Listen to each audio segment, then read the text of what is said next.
Question number 11 read कर लीजिए। ऐसा सवाल कई शिफ्ट में हम लोगों ने देखा है कि पूछा है, इसलिए बड़ा बेसिक लेवल का सवाल होता है, कुछ करना नहीं रहता, एकदम 10वीं का और जरा सा 12वीं का बेसिक चाहिए होता है। कह क्या रहा है, रीड कर लेना आराम से क्वेश्चन। एक प्रिज्म है, उसका रिफ्रैक्टिव इंडेक्स n है, उसके एक साइड पर एक सरफेस लगा दिए या कोई मीडियम लगा दिए जिसका रिफ्रैक्टिव इंडेक्स n/2 है। At delta minimum it meets condition of critical angle. Delta minimum कब होगा, क्रिटिकल एंगल क्या होता है, ये सारी चीजें समझ जाएंगे तो ये बन जाएगा एंगल ऑफ प्रिज्म क्या होगा। तो हम आपको रे डायग्राम से समझाते हैं। मान लीजिए ऐसे लाइट रे आ रही, ये इंसिडेंट रे यहां पर पड़ी तो ये हो गया एंगल ऑफ इंसिडेंस आई, ठीक है। अब नॉर्मल से ये बेंड कर गई, रेयरर से डेंसर में गई तो bend towards the normal, bend कर गई तो ये हो गया एंगल ऑफ रिफ्रैक्शन R1 मान लेते हैं।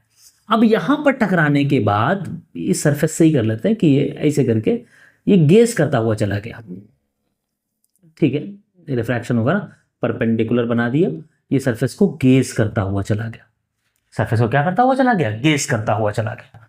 ये क्रिटिकल एंगल है, ये क्या है, क्रिटिकल एंगल। इसको R2 मान लेते हैं।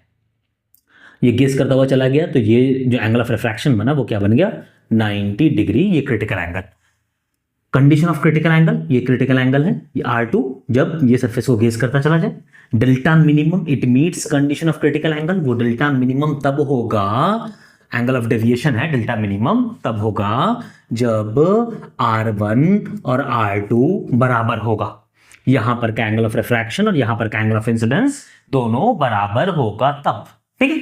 और आप जानते हैं जो एंगल ऑफ प्रिज्म होता है वो R1 और R2 का सम होता है, ये वाला एंगल का सम होता है, इतना पता है अपने को। लगाते हैं, इस सरफेस को मान लेते हैं सरफेस 2 और एट सरफेस 2 यूज घोंघा लॉ, स्नेल्स लॉ। स्नेल्स को हमारे यहां हिंदी में घोंघा बोलते हैं। क्या लिखेंगे, μ1 sin R2 μ1 sin I is equal to μ2 sin R sin π/2। समझ रहे, μ1 sin I ये एंगल ऑफ इंसिडेंस हो गया is equal to μ2 sin R। यहां से n ने n को मार दिया, π/2 1 sin R2 is equal to 1/2 0 1/2 मतलब sin R2 is equal to 30, R2 is equal to 30 degree. R2 हो गया 30 डिग्री और डेल्टा मिनिमम के लिए R1 R2 बराबर है, मतलब ये R1 के बराबर है। और एंगल ऑफ प्रिज्म जो होता है वो R1 प्लस R2 होता है। This implies angle of prism is 2 times R, क्योंकि R1 R2 दोनों बराबर है ना, 2 times R, 2 × 30 is equal to 60 degree. अब कुछ नहीं करना है, डिग्री इसके पास भी है। ऑप्शन नंबर 1 हमारा क्या हो जाएगा, करेक्ट हो जाएगा 60 डिग्री, ठीक है। आराम से मारेंगे, आगे बढ़ेंगे। कितना सिंपल था, कई शिफ्ट में हमने देखा है कि इस टाइप का क्वेश्चन पूछा गया है।